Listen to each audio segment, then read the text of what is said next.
बहुत समय पहले लंदन में दो युवा लड़के रहते थे। एक का नाम ज्ञानवान और दूसरे का नाम बुद्धिमान था। दोनों पढ़ाई में बहुत कमजोर थे और उनके माता पिता उनके भविष्य के लिए चिंतित थे। उन्होंने दोनों को लंदन के सबसे प्रसिद्ध विश्वविद्यालय भेजा ताकि वो अच्छी शिक्षा प्राप्त कर सकें।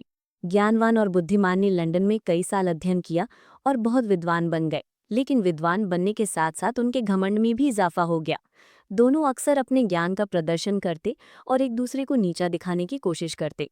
उनके प्रोफेसर भी उन्हें कई बार समझाते, लेकिन दोनों अपनी श्रेष्ठता पर अड़े रहते।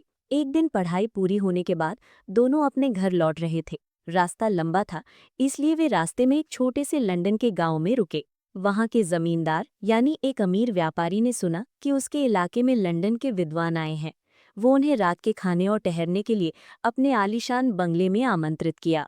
जमींदार पहले ज्ञानवान के पास गया। ज्ञानवान ने जमींदार से बात करते हुए कहा, बुद्धिमान, वो तो नाम का ही बुद्धिमान है। इतने साल पढ़ाई करने के बावजूद उसने कुछ सीखा नहीं। जमींदार ने फिर बुद्धिमान से मुलाकात की। बुद्धिमान ने भी घमंड में आकर कहा, ज्ञानवान, वो कोई विद्वान नहीं है। वो तो गधा है जिसे कुछ नहीं आता। जमींदार दोनों के घमंड से बहुत निराश हुआ। उसने कुछ सोचकर एक मजेदार योजना बनाई। जमींदार ने दोनों को शानदार भोजन के लिए बुलाया। जैसे ही थालियां आईं, दोनों को देखकर उनकी आंखें चौंधिया गईं। थाली में केवल हरी घास और भूसा था। दोनों क्रोधित होकर बोले, क्या ये मजाक है? हम विद्वान हैं, जानवर नहीं। आप हमें घास और भूसा क्यों खिला रहे हैं?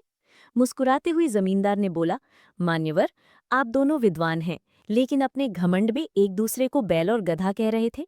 इसलिए मैंने सोचा कि जो भोजन बैल और गधे को पसंद है वही मैं आपको परोस दूं।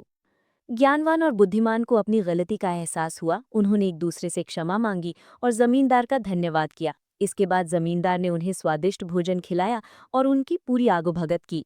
कहानी की सीख, कोई कितना भी विद्वान क्यों ना हो, यदि वो दूसरों को नीचा दिखाने का प्रयास करता है तो उसे भी नीचा देखना पड़ सकता है।